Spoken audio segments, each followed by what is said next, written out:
ரொம்பவே ஈஸியா செய்ற மாதிரி சூப்பர் சாஃப்ட் அண்ட் டேஸ்டியான அவல் கொழுக்கட்டையோட ரெசிபி தான் இன்னைக்கு நம்ம பிரேக்ஃபாஸ்ட் சீரிஸ் எபிசோட் நம்பர் 7ல பார்க்க போறோம். வாங்க எப்படி செய்யலான்னு பார்த்துடலாம். இப்போ இதை செய்கிறதுக்கு உங்களுக்கு வேணுங்கிற அளவுக்கு அவல் எடுத்துட்டு தண்ணி சேர்த்து நல்லா வாஷ் பண்ணிக்கோங்க.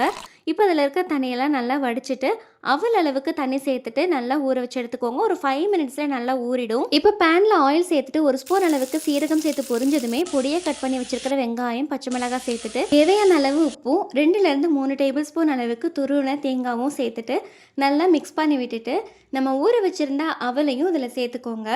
இப்போ இதெல்லாமே நல்லா மிக்ஸ் பண்ணி விட்டுட்டு ஒரு 2 மினிட்ஸ் மட்டும் குக் பண்ணிங்கன்னா போதும். கொஞ்சம் போல் பொடியை கட் பண்ண கொத்தமல்லி தூவிட்டு கை பொறுக்கிற சூடு வந்ததுமே உங்களுக்கு வேணுங்கிற ஷேப்பில் பிடிச்சிட்டு இட்லி பாத்திரத்தில் வச்சு வேக வச்சு எடுத்தீங்கன்னா சூப்பர் சாஃப்டாக ரெடி ஆகிடும். இது நீங்கள் கார சட்னி கூட வச்சு சாப்பிட்டீங்கன்னா டேஸ்ட்டாக அடிப்பொலியாக இருக்குங்க. ட்ரை பண்ணி பார்த்துட்டு எப்படி வந்ததுன்னு கமெண்ட் பண்ணுங்கள். நெக்ஸ்ட் எபிசோடில் மீட் பண்ணலாம். பாய்.